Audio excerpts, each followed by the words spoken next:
இந்த ஃபங்க்ஷனை லேட்டாக ஆரம்பிக்கிறாங்கன்னு யோசனை பண்ணிட்டே இருந்தேன். ராத்திரியில் தான் அது தெரியுன்றதுனால எல்லாம் நைட்டில் ஆரம்பிச்சிக்கலாம், ஈவினிங்லலாம் ஆரம்பிக்க வேண்டாம்னு ஒரு முடிவோடு இருந்திருக்காங்க போல இருக்கு. இரவின் கண்கள் நல்ல டைட்டில். அது பார்த்திபன் எடுத்தார், இரவின் மடியில்னு எடுத்தார். இரவின் நிழல், அப்புறம் ஒரு படம் இரவின் மடியில்னு வந்தது. ஆமாம், அதே கண்கள், இரவின் கண்கள். இரவுக்கு 1000 கண்கள். இது ஏஐயோட கண் சொல்கிறது இல்லை, ஆர்டிஃபிஷியல் இன்டெலிஜென்ஸை வச்சு ஒரு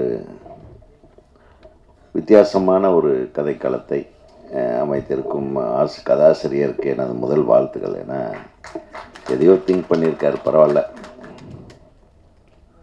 ஆனால் இந்த ஆர்டிஃபிஷியல் இன்டெலிஜென்ஸுன்றது வந்து எமகாதக பையன். இந்த தேசத்தில் எல்லாத்துக்குமே ஆபத்தான ஒன்று பேர் சொன்ன மாதிரி அது ஏஐ தான். உடம்பு சரியில்லாத ஒரு நடிகர், நம்ம டைஹார்டு ஹீரோ, ஒரு பேர் என்ன, ப்ரூஸ் வில்லிஸ். ப்ரூஸ் வில்லிக்கு உடம்பு சரியில்லை, கடந்த 2 வருஷத்துக்கு முன்னாடி இருந்து உடம்பு சரியில்லை அவருக்கு. அவருக்கு அட்வான்ஸ் கொடுத்துட்டாங்க ஒரு ப்ரொடியூசர்.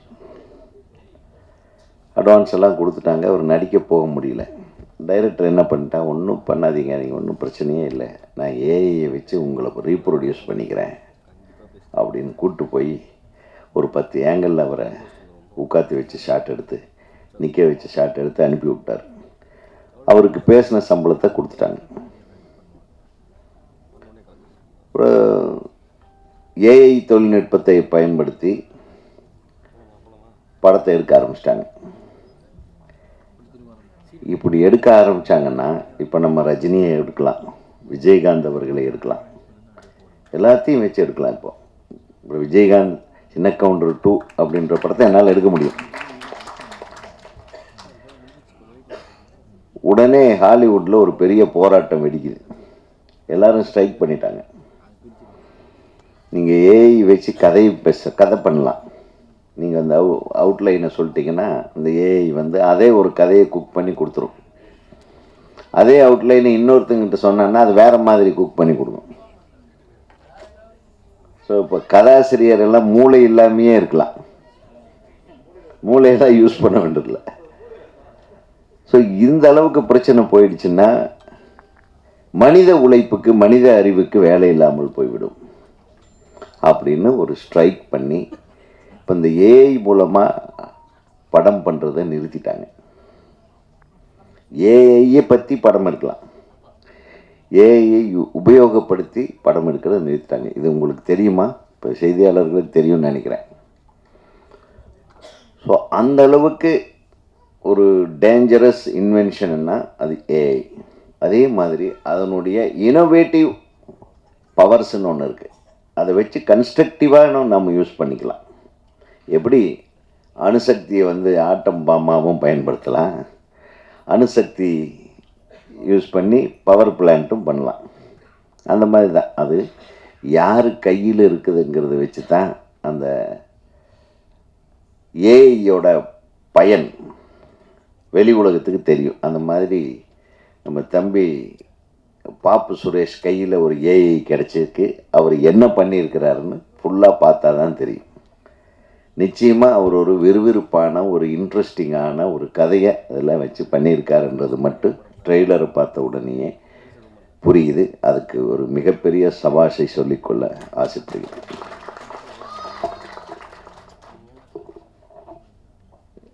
இன்னொரு நல்ல விஷயம் என்னென்னா, இந்த படத்தில் நடித்த ஹீரோயின் வந்தாங்க. எப்பவுமே ஹீரோயின் வந்தால் பேரரசு பக்கத்தில் தான் உட்காருவாங்க. அவருக்கு அந்த வருத்தம் தாங்க முடியாமல் ரொம்ப நேரம் என்னடா பண்ணுறதுன்னு ரொம்ப ஃபீல் பண்ணிட்டு இருந்தப்போ தான் நான் கண்டுபிடிச்சப்பா, 2 பேர் அங்கே பெண்கள் அங்கே வந்திருக்காங்க, கொஞ்சம் அனௌன்ஸ் பண்ணி உட்கார வைங்கன்னு பின்னாடி சொன்னேன். அவங்களும் சொல்லலை, ஆனால் நான் சொன்னது தம்பி காதுக்கு மட்டும் கரெக்டாக பட்டு தேடி கண்டுபிடிச்சி உட்காத்த வச்சுட்டு கைத்தட்டுங்கன்னு சொல்லி இவருக்கா கதை சொல்ல தெரியாது, எத்தனை கதையை சொல்லிட்டார் பாருங்க. வர்ற ஆளுகளை வசியம் பண்ண தெரிந்த ஒரே ஆளு இந்த மேடையில் பேரரசு தான். பேரரசு நிறைய பேர்த்த கவுத்திருக்காரு. விஜயை கவுத்திருக்காரு, அஜித்தை கவுத்திருக்காரு, விஜயகாந்தை கவுத்திருக்காரு. கதை சொல்லாமல் எப்படி கவுக்க முடியும்? அதெல்லாம் ஒன்றும் இல்லை. என்ன கேளுங்க, எனக்கு கதை சொல்ல தெரியாது, கதை பண்ணத்தான் தெரியும். என்ன கேட்டால் விஜயகாந்த் சாருக்கு கதை சொல்லணும். நான் சிரிச்சிட்டேன். என்ன கதை சொல்லணும்? இப்ராஹிம் ராவுதர் அவர்கள் கேட்குறாரு, உதய் நீ ஏதாச்சும் கதை சொல்லுப்பா, அவனுக்கு அட்வான்ஸ் எல்லாம் வாங்கியாச்சு, படமாக ஆரம்பிக்க போகிறேன், கதை சொல்லியான்னு.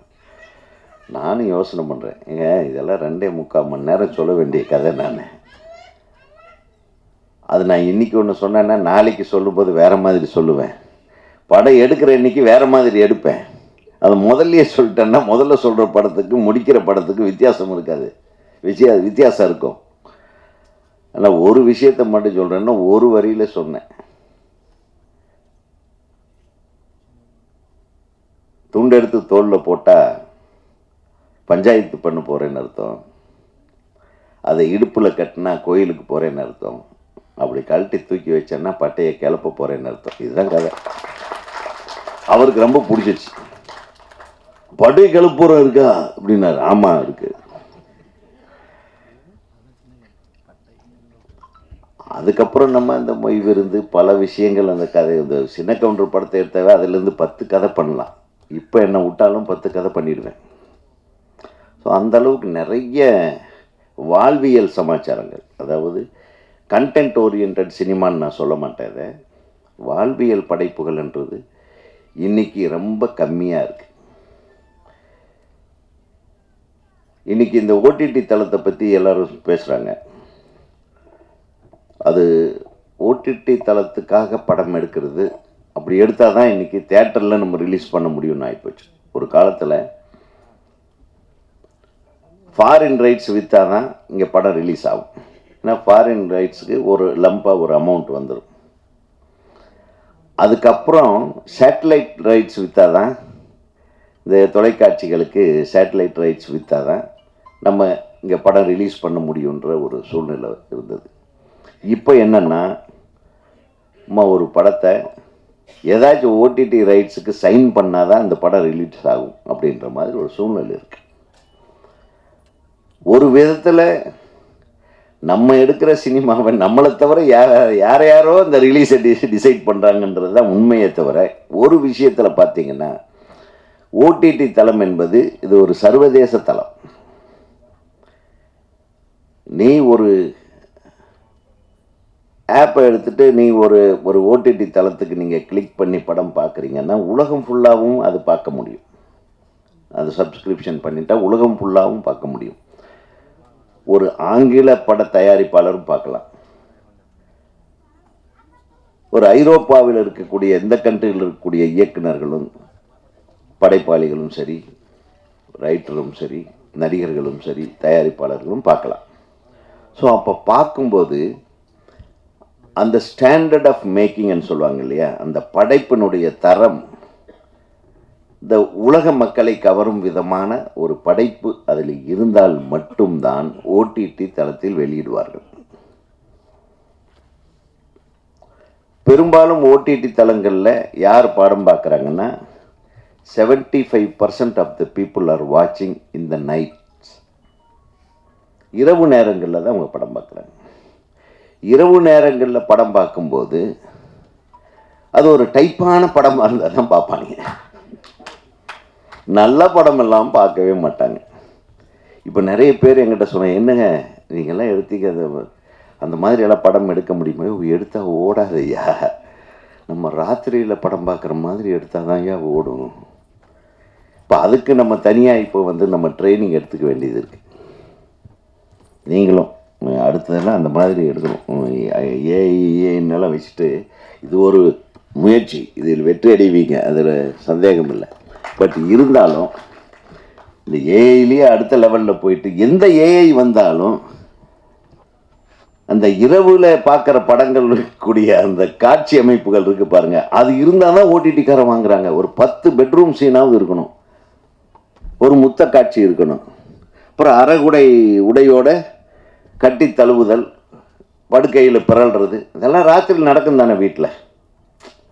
அது எல்லாம் வெளிப்படையாக எடுக்க தெரிந்தால் மட்டும்தான் இன்னைக்கு அன்பு தம்பி பேரரசுவால் திரும்பவும் படம் எடுக்க முடியும் என்பதை இந்த மேடையில் தெரியும். அதுக்கு நீ ரெடி ஆயிடு, நான் ரெடி ஆயிட்டேன். இப்போ ஆல்பத்தில் கூட நீங்கள் பார்த்துருப்பீங்க, புதுசாக வர்ற ஆல்பம், இன்னைக்கு வெளியிட்ட ஆல்பத்திலிருந்து எல்லாம் பின்னி பெடல் எடுக்கிறாங்க. நம்ம இன்னும் இப்படியே உட்காந்துட்டு ஏங்க நல்ல படம் எடுக்கலையா அப்படின்னாலும் கேள்வியே கேட்கப்படாது இனிமேல் யாரும். தயவு செஞ்சு ஒரு நல்ல படம் எடுக்க சொல்லி எந்த இயக்குனரையும் கட்டாயப்படுத்தாதீங்க. இரவில் பார்க்கக்கூடிய படங்களாக, ஓடிடி தளத்தில் ரிலீஸ் ஆகக்கூடிய படங்களாக எடுத்தால் நம்ம தப்பிச்சுக்கலாம். கரெக்டாக நான் சொல்கிறது? இதுக்கு யார் ஒரே ஒருத்தன் தான் கை தட்டும். நம்ம மனசுக்குள்ள இருக்கிறது வேற, வெளியே இருக்கிறது வேற, வெளியே பேசுறது வேற. நான் ஓப்பனாக பேசுகிறேன். அதனால தான் பார்த்தீங்கன்னா இப்போ எல்லாம் அந்த காமெடி கூட நைட்டு காமெடின்றாங்க, என்ன டார்க் காமெடின்றாங்க, டார்க் ஆக்ஷன்ன்றாங்க, டார்க் லவ்ன்றாங்க. என்னங்கடா அது டார்க் லவ், டார்க் எனக்கு ஒன்றும் புரியல. நமது நாட்டில் எத்தனை கலாச்சாரங்கள் இருக்குது, எத்தனை அழகியல் உணர்வுகள் இருக்குது, எத்தனை காதல் உணர்வுகள் இருக்குது, எத்தனை ஊடல் உணர்வுகள் இருக்குது, எத்தனை அற்புதமான குடும்ப உணர்வுகள், பாச பிணைப்புகள் இருக்குது. இது எடுத்தால் இன்னும் லட்சக்கணக்கில் படம் எடுக்க முடியுங்க, அருமையான படங்கள் எடுக்க முடியும். இது எல்லாத்தையும் தூக்கி எறிஞ்சிட்டு ஒருத்தன் கஞ்சா கடத்துறான்றதுக்காக ஒரு 15 தலையை வெட்டுறது, 25 பேர் தூக்கிட்டு வர்ற மாதிரி, அந்த மாதிரி ஆயுதங்களையே நம்ம பார்த்துருக்கவே மாட்டோம். அதிலிருந்து பாம்பை புஷ் பண்ணி வெளியே அனுப்புறது எங்கடா பார்த்துருக்கீங்க? நம்ம இந்தியாவிலேயே இதெல்லாம் நம்ம பார்த்ததில்லை. இதுக்கு கை தட்டிட்டு பல 1000 கோடிக்கு வியாபாரம்ன்றான், 1000 கோடி கலெக்ஷன்ன்றாங்க. யாரை ஏமாற்றிக்கிட்டு இருக்கோம்? இன்றைக்கும் ஒரு பாசமலரை எடுக்க முடியுமா? ஒரு 1000ல் ஒருவனை எடுக்க முடியுமா? நன்றாக சிந்தித்து பாருங்கள். கொஞ்ச நேரத்துக்கு முன்னாடி சொன்னாங்க, இப்போ உதயம் தேட்டரில் 1000ல் ஒருவன் ரிலீஸ் ஆகுது சார். ஏதோ ஒரு படம் ரிலீஸ் ஆச்சு, கூட்டம், டிக்கெட் கிடைக்கல, ரிக்ஷாக்காரனுக்கு டிக்கெட் கிடைக்கல. நாங்கள் யாரையும் புண்படுத்தாத படங்கள், யாரையும் கெடுக்காத, எந்த உணர்வையும் கொச்சைப்படுத்தாத படங்கள், ஒரு தவறான சிந்தனைகளை விதைக்காத படங்கள். இந்த மாதிரி தானே எம்ஜிஆர், சிவாஜி எல்லாருமே பண்ணாங்க. இந்த மாதிரி ஒரு சிறந்த திரைப்படங்களை நாம் மீண்டும் தர முயற்சிக்க வேண்டும். அந்த முயற்சியை முன்னெடுக்கும் விதமாக தம்பி சொன்னாரே, விஜய் சார், அஜித் சார், இவங்கெல்லாம் முன் வர வேண்டும். எத்தனை விஷயங்கள் இருக்குங்க. ஒரு வாழ்வியல் சமாச்சாரம்னு எடுத்துக்கிட்டா எத்தனை அழகான கதைகளை நாம் எடுக்க முடியும் தெரியுமா? அப்போதான் ஒரு மிதமான, ஒரு அன்பான ஒரு சொசைட்டி அப்படியே நம்ம தக்க வச்சுக்க முடியும். இல்லைன்னா வெளியே போனால், கார் ஓட்டினா, இங்கே எவனாச்சும் மெதுவாக போனால் அவனை இடிச்சிட்டு போகணும்னு தான் தோணுது. டிரைவிங் சீட்டில் உட்காந்தா நானே வக்கரமாயிடுறேன். இதுக்கு என்னென்னா நம்ம எடுக்கிற திரைப்படங்கள் தான் காரணம். வக்கர புத்திகளை எல்லாம் தூண்டி விடுற மாதிரி. பெரிய பெரிய ஹீரோக்களை அந்த தப்பு பண்ண ஆரம்பிச்சிட்டாங்க. இப்போ தலையை வெட்டுறான், ஒரு 10 நிமிஷம் கழிச்சு தான் பாடி விழுகுது. எப்படா பாடி விழுன்னு பார்த்துட்டு பேரரசுக்கு ஏதோ ஒரு டைலாக் வச்சிட்டான்ட்டு கட் பண்ண சொல்லிட்டாங்க. இங்கே தலையை கட் பண்ண உடனே அவங்க எதுவுமே சொல்லலை. அவங்க கட்டுக்கே கட்டு இல்லையா அரசு? இதுதான் ஆளுக்கு தகுந்த மாதிரி கத்தரிக்கோலை பயன்படுத்தக்கூடாது. நான் சொல்றது என்னன்னு உங்களுக்கு புரியும்னு நினைக்கிறேன். சின்ன கவுண்டர் படத்திலேயே கட்டு கொடுத்தாங்க. அதில் என்னங்க இருக்கு சொல்லுங்க?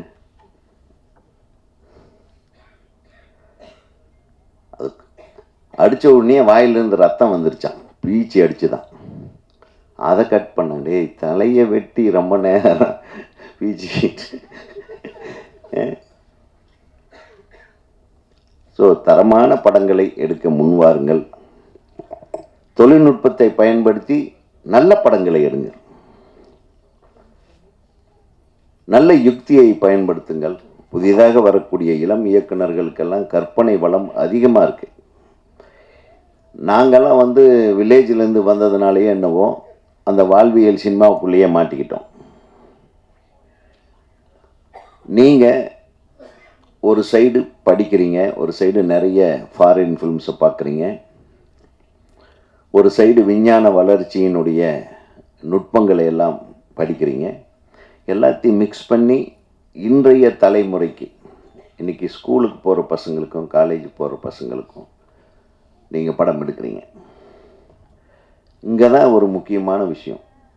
அதாவது வளரும் குழந்தைகளுடைய வாழ்க்கை சிறப்பாக அமைய வேண்டும் என்றால் ஒவ்வொரு படைப்பாளையும் அந்த குழந்தைகள், அந்த கல்லூரி மாணவ மாணவிகளுடைய மனதிலே வக்கிரத்தை தூண்டும் விதமான படங்களை எடுப்பதை தவிர்க்க வேண்டும் என்பது எனது வேண்டுகோள். நான் கேட்காமையே கை தட்டுறாங்க. Note this point. உண்மை அதுதான். ஏன்னா நமக்கெல்லாம் வந்து நான் இப்போ கூட படம் பார்க்கும்போது ஒருத்தர் கத்தி எடுத்துகிட்டு குத்த வந்தாலும் நான் அந்த இடத்த ஃபாஸ்ட் ஃபார்வர்ட் பண்ணிடுவேன். என்னால் அதை ஜீர்ணிக்க முடியல. இன்னைக்கு நடக்கிற கொலைகள், அந்த குற்றம் என்ன, அதன் பின்னணி என்னன்னு சில சமயத்தில் டிவியில் போடுறாங்க பார்த்தீங்கன்னா, அதெல்லாம் ஏதோ படங்கள்ல இருந்து வந்த மாதிரியே இருக்கு. தம் புருஷனையே ஒரு அம்மா ஆள் வச்சு கொள்றான். இப்போ போன வாரம் அதுக்கு 15 லட்சம் ரூபா பேசியிருக்கு. இது எப்படி இருக்கு? இதை வச்சு ஒரு கதை பண்ணலாம். ஆனால் இது நல்ல கதையா? தனது கணவனையே தன் கள்ளக்காதலுக்காக தன் உயிருக்குயிராக நேசித்த கணவனை, காதல் செய்து திருமணம் செய்து கொண்ட கணவனை 4 ஆளுகளை வச்சு 15 லட்சம் ரூபா பேரம் பேசி காலி பண்ணியிருக்கு. சாரி, நான் எல்லா பெண்களையும் அந்த மாதிரி சொல்கிறேன்னு நினைக்காதீங்க. இல்லை, இந்த மாதிரியான வக்கிர புத்திகள்லாம் எப்படி வருது, எங்கே விதைக்கப்படுகிறது? சற்றே சிந்தித்து, நம்ம ப்ராடக்ட் எப்பவுமே சினிமாங்கிறது ஒரு அற்புதமான ப்ராடக்ட். உலகத்திலேயே விஞ்ஞானத்தினுடைய மிகப்பெரிய வளர்ச்சி என்னென்னா, அற்புதமான ஒரு படைப்பு என்னென்னா இது சினிமா தான். அதை நம்ம எப்படி யூஸ் பண்ணுறோன்றதை பொறுத்து தான். சிம்பிள் உதாரணம் தான். கத்தி காய் வெட்டுறதுக்கும் யூஸ் பண்ணலாம், பழத்தை சீவுறதுக்கும் யூஸ் பண்ணலாம். தலையை சீவா சொல்கிறோம். நீங்கள் தலையை சீவுறதுக்கு சொல்லி கொடுத்தா, ஒரு கத்தியை பார்த்தா அந்த குழந்தைக்கு அங்கே ஒருத்தன் குத்துனானே அது ஞாபகம் வரக்கூடாது. புரியுதா உங்களுக்கு? நம்ம கெடுக்கிறதெல்லாம் கெடுத்துப்பட்டு அப்புறம் சொசைட்டி சரியில்லை, சிஸ்டம் சரியில்லைன்னாலாம் சொல்லப்படாது. தம் அடிக்கிறதையும் கற்றுக் கொடுத்துட்றோம், வெட்டுறதையும் குத்துறதையும் கற்றுக் கொடுத்துட்றோம். அப்புறம் எதுவும் சரியில்லைன்னு நம்ம சொல்கிறதுக்கு எந்த உரிமையும் நம்மளுக்கு கிடையாது. ஆக நீங்கள் எடுத்த படத்தை தப்புன்னு சொல்ல தம்பி, ஏற்கனவே சொல்ல, இறைவன் கண்கள் தான் அது. இறைவன் கண்களை திறந்துட்டான். அதனால் இறைவன் கண்கள் நிச்சயமாக வெற்றி பெறும். இந்த படத்தில் பணிபுரிந்த இசையமைப்பாளர் நல்லா எல்லாமே சுருக்கமாக பேசுறதுக்கு முதல்ல ட்ரைனிங் கொடுத்துட்டியா தம்பி? 2 வரிக்கு மேலே யாரும் பேசலை. ஏன்னா அது சிறப்பு. ஏன்னா நம்ம எடுத்த படம், நம்ம செஞ்ச வேலை தான் பேசணும். முதன்முறையாக அந்த பணிவும் அடக்கமும் நிச்சயம் உங்களை மகிழ்விக்கும். உங்களுக்கு இந்த வெற்றியை கொண்டு வந்து ஈட்டித்தரும். ஐஸ்வர்யா அழகாக தமிழில் பேசினாங்க, ரொம்ப சந்தோஷமாக இருந்தது. அதுக்கு கூட கை தட்டுறதுக்கு மனசு வர மாட்டேங்குது நம்மளை. அந்த இடத்துல இவர் சொல்லியிருக்கலாம், அவங்க தமிழில் பேசினாங்களே கை தட்ட சொல்லி.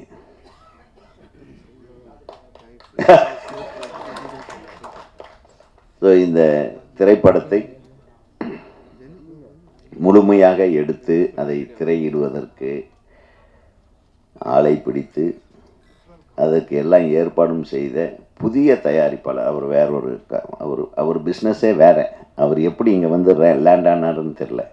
அவரை காப்பாற்ற போவது நமது தமிழ் ரசிகர்கள். நிச்சயமாக காப்பாற்றப்படுவீர்கள்.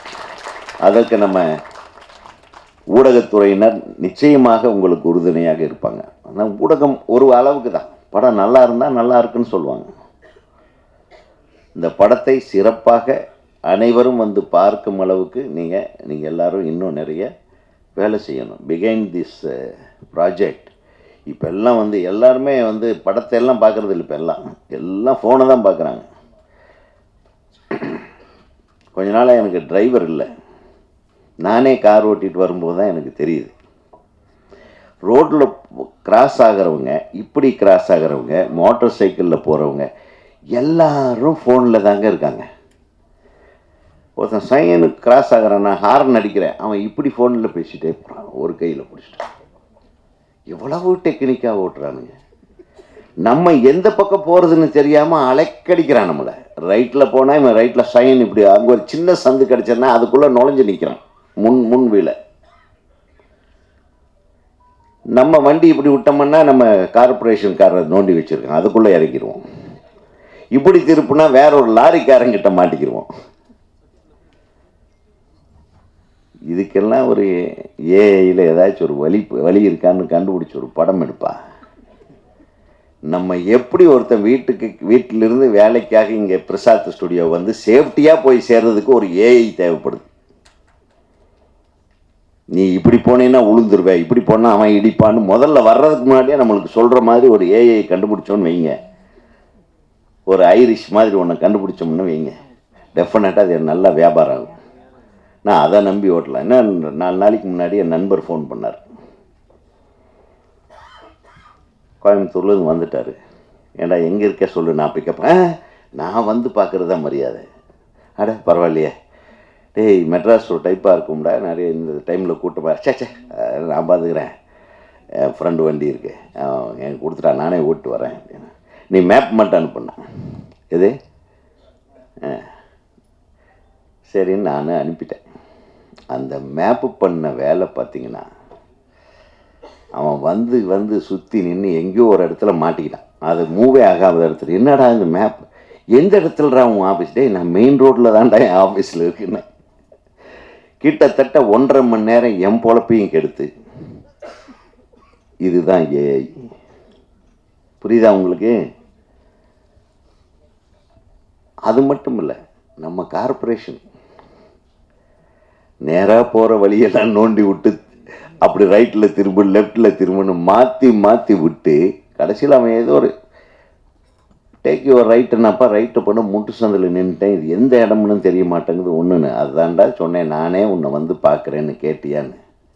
கடைசி வரல அவன் என்னை வந்து சந்திக்கவும் இல்லை, நானும் அவனை சந்திக்கவும் இல்லை. That is the end of the Google.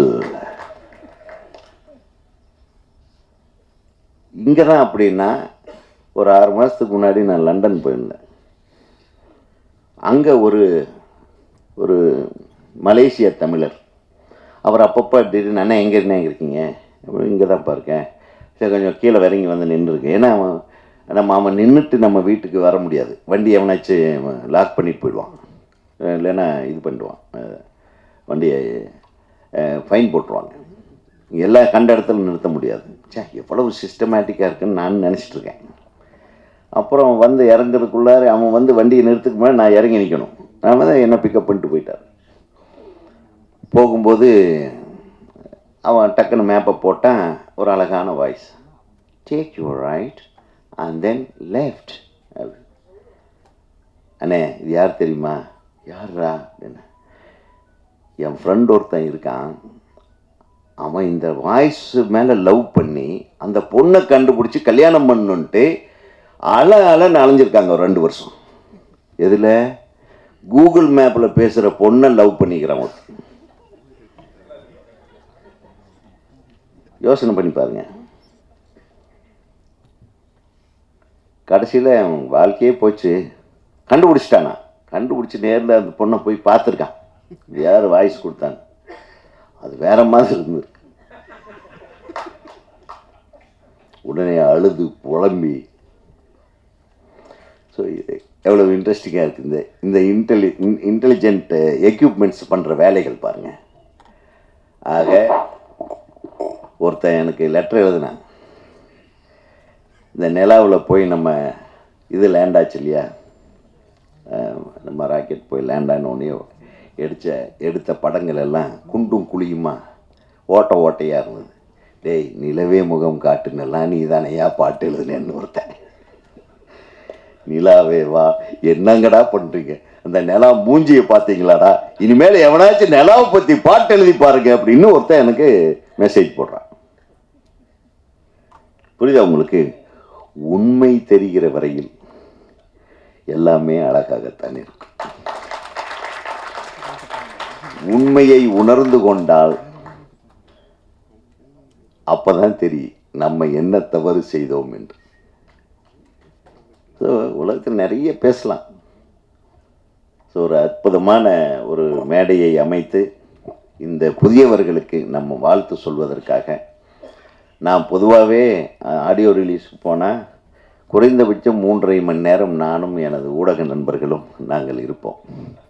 யார் என்ன பேசினாலும் அவ்வளவு பொறுமையாக கேட்டுக்கிட்டு, கவலையே படாமல் காதை ஒரு பக்கம் வச்சுக்கிட்டு கண்ணை ஒரு பக்கம் வச்சுக்கிட்டு,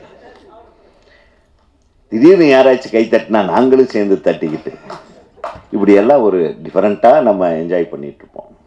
ஆனால் இன்றைக்கி மனப்பூர்வமாக சொல்கிறேன், அவங்க அம்மா அவங்க பேர் சொன்னீங்க இல்லை இணை தயாரிப்பாளர் ரத்னா மேடம், அவங்க எப்படி உங்களுக்கு இணை தயாரிப்பாளர்? எனக்கு வந்து உட்கார்ந்த உடனே இவர் தயாரிக்க வந்துட்டார், இவர் தொழில் வேறு, அவங்க எப்படி உங்களுக்கு இணை தயாரிப்பாளரை வந்து சேர்ந்தாங்க அப்படின்னு அவர் ஒரு கதையை சொன்னார் பாருங்க. அவங்க ஒரு படத்தை தயாரிக்க போய் அவங்களுக்கு உதவி செய்ய இவர் வர போய் கடைசியில் இவரே ஒரு படம் தயாரிக்க வந்து அதுக்கு அவங்க உதவி செய்ய வந்திருக்காங்க. இது எப்படி இருக்கு? ஒரு பிரமாதமாக இருக்கா இல்லையா?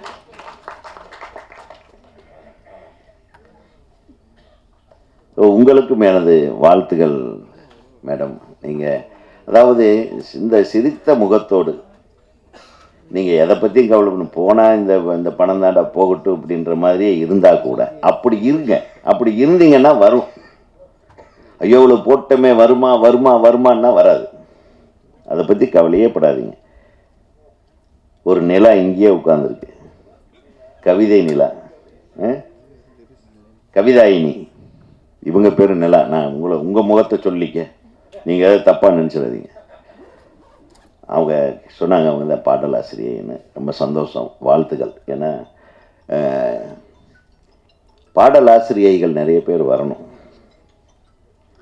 ஏன்னா உங்களால் வந்து அழகான விஷயங்களை நீங்கள் உங்களால் எளிதில் படைக்க முடியும். ஏன்னா அழகை நேசிப்பவர்கள் பெண்கள் தான் ஜாஸ்தி, அழகை ரசிப்பவர்கள் தான் ஆண்களாக இருப்பாங்க, ஆனால் அழகை நேசிப்பவர்கள் பெண்களாக இருப்பாங்க. ஸோ அந்த அழகியல் விஷயங்களை நீங்கள் நிறைய எழுதுங்க, உங்களுக்கு வாழ்த்துக்கள். அதே மாதிரி எடிட்டர் தம்பி சொன்னார், நாங்கள் ஏதோ ஒன்று ஆரம்பித்து போக போக அது இவ்வளோ பெருசாக வரும்னு எங்களுக்கே தெரியல அப்படின்னா. உங்களுக்கு தெரியாமல் நடக்கிறது தான் நல்ல விஷயம், தெரிஞ்சு நடந்தால் அது தப்பான விஷயமாயிடும். அதே மாதிரி இசையமைப்பாளர் நல்லா பண்ணியிருந்தீங்க. இந்த ரீ ரெக்கார்டிங் நீங்கள் தானே பண்ணீங்க தம்பி? எங்கே அவர்? ரீ ரெக்கார்டிங் நல்லா இருக்குது, பாட்டு நான் கேட்கல, பாடு சாரு சொன்னார் நல்லா வந்திருக்கு, அது டைட்டில் சாங் கூட ஒன்று போட சொல்லியிருக்கேன்னு சொன்னார். மிகச்சிறந்த இசையமைப்பாளராக வர வாழ்த்துக்கள். அப்புறம் அவர் நம்ம கன்னடத்தில் ஒரு மிகப்பெரிய காமெடியனாக உருவாகி அவருடைய தந்தை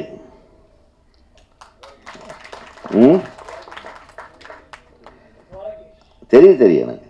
அவங்க அப்பாவை நான் நேர்லேயே சந்திச்சிருக்கேன், கதையெல்லாம் சொல்லியிருக்கேன். அப்போ என்னது புதிய வாரிசா, என்ன வாரிசு, அடுத்த வாரிசு, ரஜினி சாரோட படம் அவர் தயாரித்தார் அவங்க அப்பா. அந்த காலத்தில் இந்த டி நகரில் அவங்க ஆஃபீஸுக்கு போயிருக்கேன். ஸோ அவருக்கு இவ்வளோ ஒரு அழகான ஒரு புதல்வர் கிடைச்சிருக்காரு. நீங்களும் அப்பா மாதிரி மிகப்பெரிய நடிகராக வலம் வர வேண்டும் என்று எங்கள் தமிழ்நாடு திரைப்பட இயக்குனர் சார்பில் நான் தெரிவிச்சுக்கிறேன். ஏன்னா துவாரகேஷ்னா is loved by everyone in Karnataka. Dwarakish not only in Karnataka, even in Tamil Nadu நிறைய தமிழ் படம் எடுத்திருக்காரு. அவர் இங்கே தான் இருந்தார், இங்கே தான் வீடு வாசலோட அவன் தம்பியெல்லாம் இங்கே தான் படிச்சிருக்காரு. ஸோ இது தமிழ்நாட்டுக்குன்னு ஒரு பெரிய வரலாறு இருக்கு. அனைத்து மாநிலத்தவரையும் அரவணைக்கும் ஒரே நாடு தமிழ்நாடு தான். அனைத்து மொழிகளையும் நேசிக்கிற ஒரே மொழி குடும்பம் வந்து தமிழ் மொழி குடும்பம் தான். அப்படி இருக்கும்போது நம்ம படங்கள் வந்து இன்னைக்கு உலக அளவில் பேசப்படக்கூடிய திரைப்படங்களும் இப்போது வந்து கொண்டிருக்கின்றன. ஒருவரும் பார்க்கவே முடியாத அளவுக்கு எடுக்கும் படங்களும் வந்து கொண்டிருக்கின்றன. ஆனால் இதில் ஒரு மிகச்சிறந்த நுண்ணறிவு கொண்ட ஒரு திரைப்படமாக இரவின் கண்கள் அமைந்திருப்பது அனைவரையும் நெஞ்சை நெகிழச் செய்கிறது.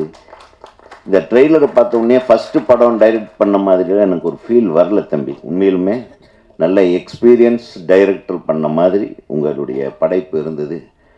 அதில் நீங்கள் திருப்பி பாருங்கள். இன்னும் ஏதாச்சும் அதில் பெட்டர் பண்ண முடியுமா, இன்னொரு கான்சன்ட்ரேட் பண்ணுங்கள். சார் சொன்ன மாதிரி அதுக்கு அவர் உட்கார்ந்தோடனே சொன்னார் எத்தனை பாட்டுன்னு கேட்டேன். அவர் இன்னொரு பாட்டு வந்து இது போட்டால் நல்லா இருக்குன்னு சொல்கிறேன், நினச்சிட்ருக்கேன் சார் அப்படின்னு சொன்னாருன்னே. இப்படிப்பட்ட ஒரு தயாரிப்பாளர் உங்களுக்கு கிடைத்ததற்கு நீங்கள் உண்மையிலுமே அதுக்கே ஒரு பெரிய புண்ணியம் செஞ்சுருக்கணும். அது ஒரு தனி ஏஐ மாதிரி அவர். ஸோ இவர் தான் இப்போ ஏஐ, ரியல் இன்டெலிஜென்ஸ், ஆர்ஐன்னு சொல்லலாம்.